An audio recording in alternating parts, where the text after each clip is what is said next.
Amazina ganje ni Banyakitara tukunda Areni kandi ninkora na company ya Banyakitara Film Stars with Mushana Productions. Ibinjo muri kumanya nkabataza kentaraga mabuno. Nimbanza kusima abahagizi bitu mwena humuri abaryo mu Uganda na naheru ya Uganda. Mwe baro babuzo muri kwereka Banyakitara Film Stars.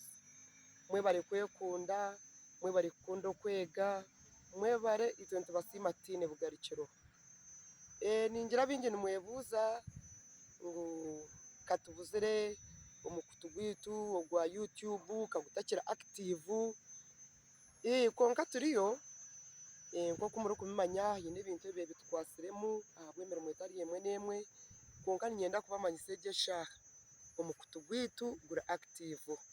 Nyenda kumanyisa abahagizi bitu mwena humuri kutubashohorize umuzano gwitu obo muzano gwanyu nyamurungi Ekitinisa Kyomukazi.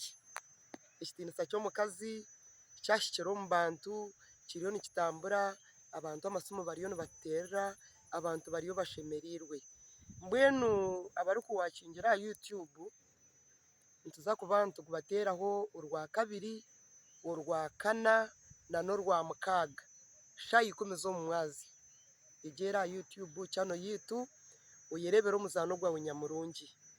Kandi abarugwetaga numbasa kuzomura library zona tine library tagwine tubanize twabashohorezaho ebicweki 10 dene binde bisigire nabyo ntsa kubantu bashoboreza mazima mwe bari munonga nsima tine bugarikiro ruhanga baturindiro kwa humuri kandi mwongere kutuhagera nutukibetaga abanywani bitu mwe bari kutugarramwe amani mwe bari ubutatumaramwe amani ito nsima tine bugarikiro abahagize banje ahumuri mwe nabamba simenta mwe bari kunkunda mwe bari kunteka mapu amasumo n'umuntera bari kuntera bakunsindikira za messages n'abari kusindikira abandi ubutumwa nubumpuka mwe bare banywani banje bari yaheru ya Uganda umuhanga gatara gamwe na gamwe ninsima ntine bugarikiro nkiriyo mukama kirinzire kandi ncyongera kubahereza mwe bari munonga ruhanga bankumire bye.